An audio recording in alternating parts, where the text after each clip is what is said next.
throughout the universe. We're not alone in the universe at all. UFO phenomenon is real, although it's been covered up by our governments for quite a long time. What I call the old-timers, the people who were there at the time and heard their stories, and then in my later life have investigated some and realized that we have been visited many times. The military people, the intelligence people from that period, who, because I was an astronaut and went to the moon, were willing to talk about it. And even though they were on security oath, they wanted to pass on their stories before they died, and I was selected to do that. Well, I think it's become public over the years. There were people that knew over the years. No, it was in the 1980s or so that I became quite convinced that what they were telling me was true. There were some people that were military and intelligence people of considerable rank. There's much about the program that is still very mysterious. They were either very large craft way up or smaller crafts still well above what we could get to. We sent a report forward on it, and the answer that finally came back months later was they were probably high-flying seed pods, which didn't sound very logical.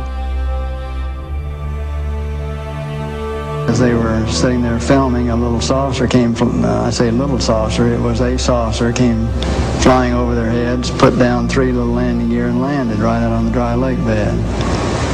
And they picked up their cameras and started over toward it, filming as they went. And when they got in fairly close to it, it lifted up, put the gear back in the wheel wells, tipped up, and took off at a great rate of speed. And so they came into my office and told me what had happened, and I sent them over to develop the film, and then had to go through all the proper regulations of reporting this, and we wound up having to send the film forward to Washington in the base jet airplane, and I don't know whether anyone's ever seen it since. They were double saucer, lenticular. But if you're going to be going in and out of atmospheres like Earth or other places might have, you certainly need a little more aerodynamic type of vehicle. And the saucer has the capability of going through the air at tremendous rates of speed and handling the bow and trailing wave without making shock waves. So it can be very silent while traveling at big rates of speed through the atmosphere. That's a friend of mine who's a captain on a major airline. At night, was flying along, noticed this, suddenly a big glow came off his left wing, and he looked out and this big saucer was sitting right off their wing. And so he turned, slide toward, and it moved away, turned back, and it moved back in position, and turned to his co-pilot and said, "Do you see what I see?" And he said, "Oh God, yeah, I do." And it trailed along with him for quite a period of time, and tipped up, climbed very steeply away.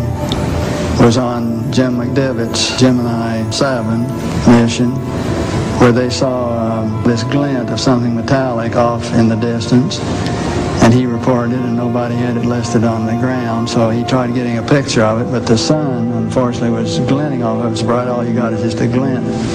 There was no detail on what it was, but never any further sighting at all. Well, the letter to the UN was in conjunction with a meeting that I had with Kurt Waldheim and the Security Council of the UN to try to encourage the UN to establish a committee to start comparing notes and data and information, and to really look into all of this from an unbiased, neutral point of view.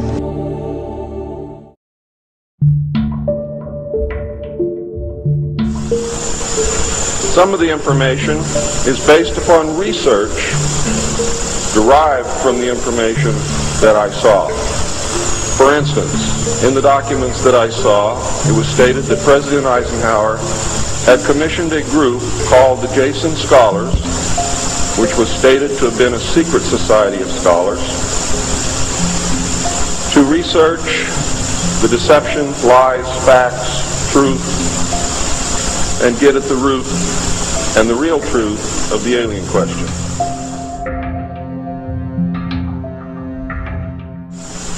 It also stated that there was a group of 12 men formed by NSC Memo 5410, and that the study group was formed by NSC Memo 5411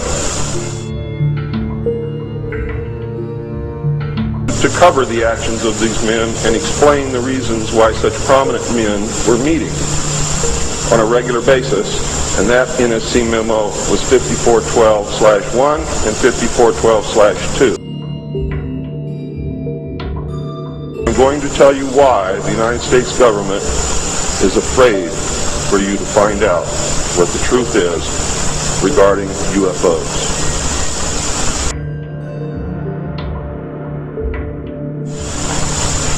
There were many more saucer crashes and downed craft than what you have realized. There were many more alien bodies recovered, and there were more live aliens recovered than what you are aware of. But that's not important. The important thing is that they occurred, not how many and not where. The important thing is that they occurred. And those of you who want to argue over how many and where and how many bodies are wasting the time of everyone else, because that's not important. What's important is that they occurred. And there are two crashes that are so important that the government will go to any lengths to prevent you from finding out. And those are two crashes which occurred near the city of Aztec, New Mexico. Why? Because both of those crashed craft contained human body parts. And they are deathly afraid of a national panic.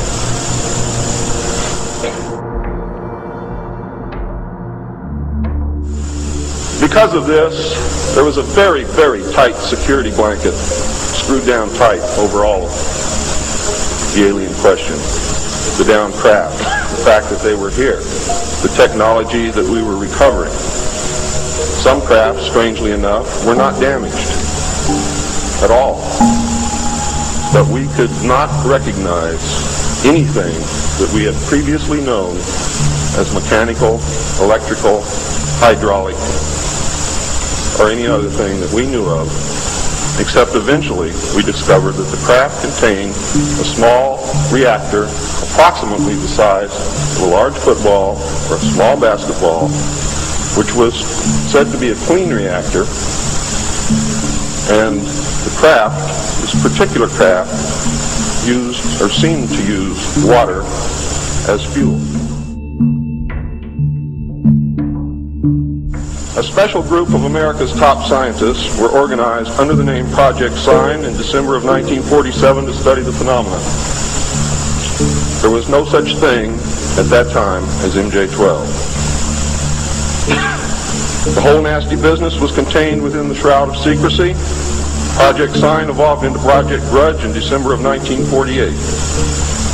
A very low-level collection and disinformation project named Blue Book was formed under Grudge. 16 volumes were to come out of Grudge, including the controversial Grudge 13, which I and Bill English saw, read, and revealed to the public. Blue teams were put together to recover the crashed discs and dead or alive aliens. The blue teams were later to evolve into alpha teams under Project Pounce and Project Pluto.